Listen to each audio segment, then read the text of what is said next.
কিছু আগে শুনি না। হামজালা রাদিয়াল্লাহু তাআলা উনি ছিলেন রাসূলের জলিল কদর একজন সাহাবী। ওনার নতুন বিবাহ হয়েছে। এখন নতুন বিবাহ, রাত্রিটা হলো বাসর রাত্রি। এই বাসর রাত্রি, এই রাত্রি বাসর ঘর বউয়ের ঘরে আছে। যাই হোক, বউয়ের সাথে মিলেমিশে যা কিছু কাজ করবো আপনারাও জানেন, আমিও জানি। এগুলি তো বলার দরকার নাই।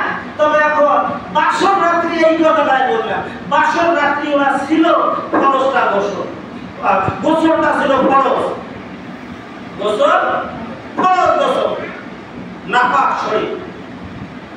তাহলে এখন গোসলের জন্য হাম্মামখানা, গোসলখানায় গেলে গোসলখানায় গিয়া কেতাবে লেখে পানি নিয়ে বালতি করে মাথার মধ্যে পানিটা ঢেলে দিবেন। আমার সোনা ভাইরা, এমন সময় কে যেন ডাক দিচ্ছে, ও রাসূলের সাহাবীরা, তোমরা কি কোথায় আছো? তোমরা যত জলদি করো যুদ্ধের ময়দানে চলে আসো, যত তাড়াতাড়ি করো তোমরা মদিনা, তোমরা যুদ্ধের ময়দানে চলে আসো। ও রাসূলের সাহাবীরে, তোমরা তাড়াতাড়ি করে আসো, যুদ্ধের ময়দানের অবস্থা কেমন ভালো না। ও মুসলমান, সঙ্গে সঙ্গে আর দেরি করো না। হামজালা রাদিয়াল্লাহু তাআলা আনহু গোসলের কথা ভুলে গিয়ে গোসলের পানি ফেলে দিয়ে সোজা দৌড়ের যুদ্ধের ময়দানে গিয়ে যুদ্ধ করতে করতে হামজালা রাদিয়াল্লাহু তাআলা আনহু শহীদ হয়ে গেল। সুবহানাল্লাহ। গোসল করে কি যুদ্ধ করে শহীদ হয়ে গেলে পাকনা না পাক বলেন তো দেখি, গোসল ফরজ না? এমন তো অবস্থায় মারা গেল, মারা যাওয়া বলা যাবে না, উনি শহীদ হয়ে গেছে। আমার ভাইরা, হামজালা রাদিয়াল্লাহু তাআলা আনহু তার নববধূ নতুন স্ত্রী বাসর ঘরে ছিল।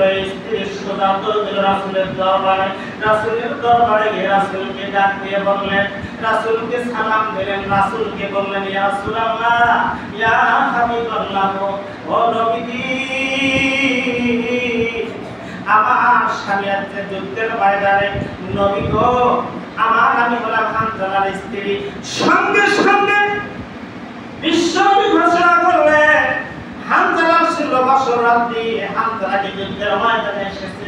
ইয়া রাসূলুল্লাহ, ইয়া হাবিবাল্লাহ, আমার স্বামী যখন গোসলখানায় গিয়েছে, গোসল পাতার মধ্যে পানি ঢেলে দেবে, এমন সময় কে জানি বলেছে, কে কোথায় আছো গো?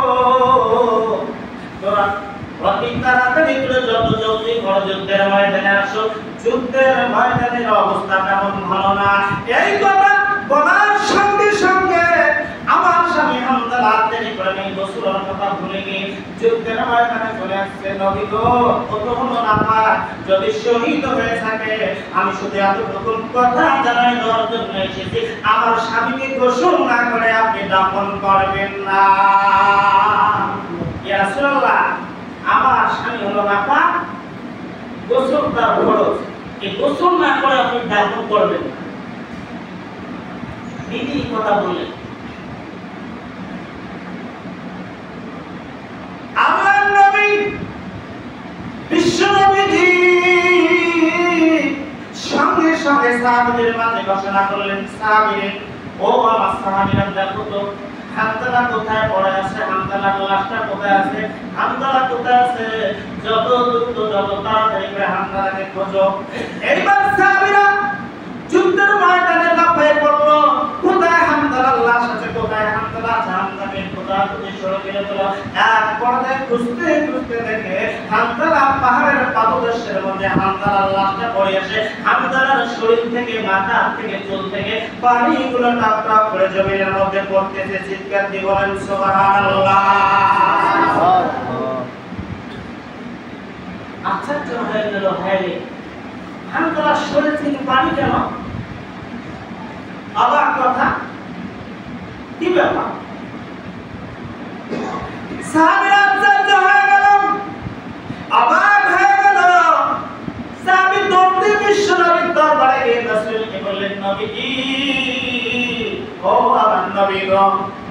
কিছুই বুঝতে পারলাম না, কিছুই বুঝলাম না। ও নবীজি, হামদালার লাশ পেয়েছি, পাহাড়ের পাদদেশের মধ্যে হামদালার লাশটা পড়ে আছে, কিন্তু নবী গো হামদালার শরীর থেকে, মাথা থেকে, চুল থেকে পানিগুলো টপ টপ করে জমিনের মধ্যে পড়তেছে। সুবহানাল্লাহ বললেন না? সুবহানাল্লাহ।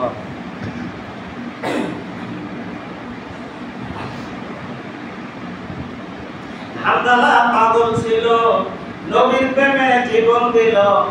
হামদালা পাগল ছিল, নবীর প্রেমে জীবন দিল। ঠিক না বেঠি? কার প্রেমে? রাসূলের প্রেমে।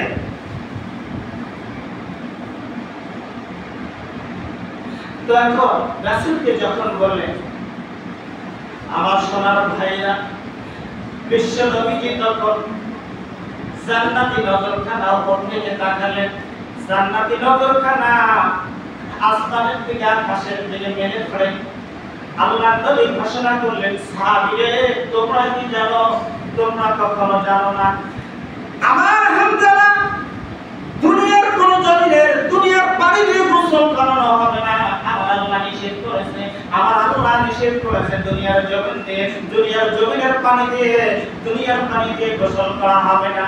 মহান আল্লাহ রাব্বুল আলামিন জান্নাতি পানি দিয়ে, জান্নাত থেকে সরাসরি পানি নিয়ে মহান আল্লাহ রাব্বুল আলামিন আমার হামজালার গোসলের ব্যবস্থা করেছে। জোরে বলেন সুবহানাল্লাহ, আরো জোরে বলেন সুবহানাল্লাহ।